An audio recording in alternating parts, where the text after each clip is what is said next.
Dr. Roberts, would you like to add any quote-unquote motto phrases of yours on the collapse of the theory of evolution and the fact of creation, or any other topic to emphasize the invalidity of the theory?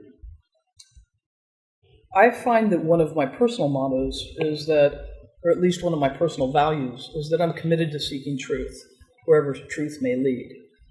And I used to be a theistic evolutionist until I heard Hugh Ross speak and offer his perspective on how what we know about how galaxies form and the creation of the universe and the start of the universe from scientific data completely aligns with what we understand about the creation account in Genesis. And when I heard him describe this in the first talk, it presented to me a very deep integration of science and Christian scriptures, one that resonated with me both intellectually and a heart and a spiritual level.